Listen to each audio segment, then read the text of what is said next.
Welcome back. It is Election Eve, and I am with John King at the Magic Wall as Kamala Harris and Donald Trump will make their final pitch to voters. John, I want to start with a flashback.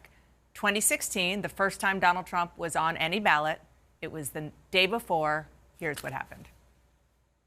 For 98 days, she has led the race. That's why a lot of people, the technical people, the people who do this for a living, say it's not a Brexit situation. But that's what Donald Trump is counting on. If you're behind in the polls, you can defy them with a great operation. Donald Trump in many of these places is just counting on it being this huge, come out of the woodwork. As somebody who's watched him we all have, but I, really studied his candidacy over the past year and a half, the ups and downs, that he's fallen off the discipline wagon.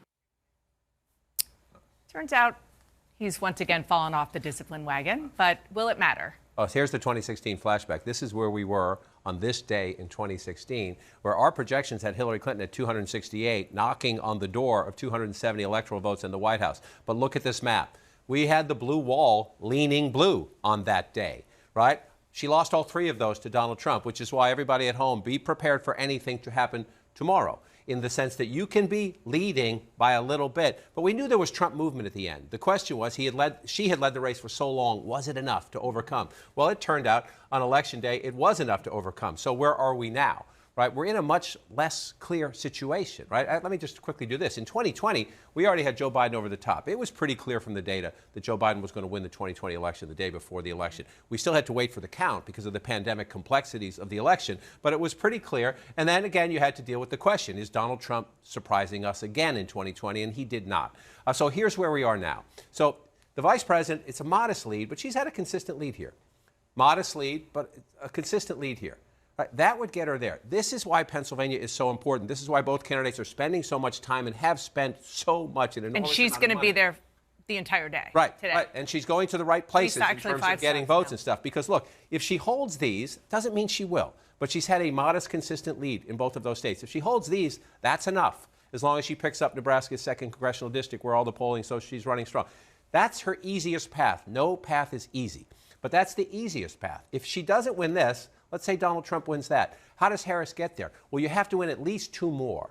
And even these two wouldn't be enough. Let's say she did well out here. Those two aren't enough because they're not big enough in terms of how many electoral votes they have. That's why Pennsylvania is so prominent here. If you're Donald Trump, you think if you win Pennsylvania that you're going to do this again, right? That you're going to defy the polling again and you're going to do this. Because almost always, except for I think it was 88 that they didn't vote together? They voted together since 1992. Yeah. They have voted, the three of them have voted together since 1992, including 2016 when they did this. In every other election, they have voted blue, which is why, again, will we know the winner here tomorrow night? Maybe not, but we might know the winners here.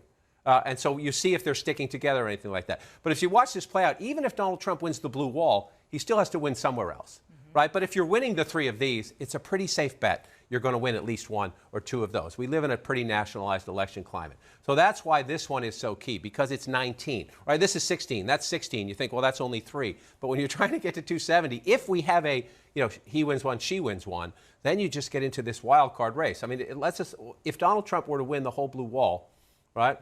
This is what's fascinating to me. Let's just, these are the whiter, older states, right? Demographically, they should favor him. These have been more Republican states of late. But let's say Donald Trump won all that. Can the vice president still win? Well, yes, but she would have to pull off a Sun Belt sweep.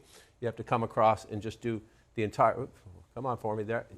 She would have to do all the Sun Belt states, right? It would be a very different map, a map like we've never seen before. But 2020 was a map with Arizona and Georgia flipping like we've never seen before, right. Which is why, these are the three that most likely are going to decide who goes to the dance, who gets 1600 Pennsylvania Avenue. Those are the three that are likely to decide it. But again, we live in this crazy year. Yep. Where there's many different paths. There's many different ways to get there. And again, we could have a blow by blow, state by state, or somebody could sweep them like Biden did in 2020. We're just going to have to let the voters vote. Math. We will tell you what happens.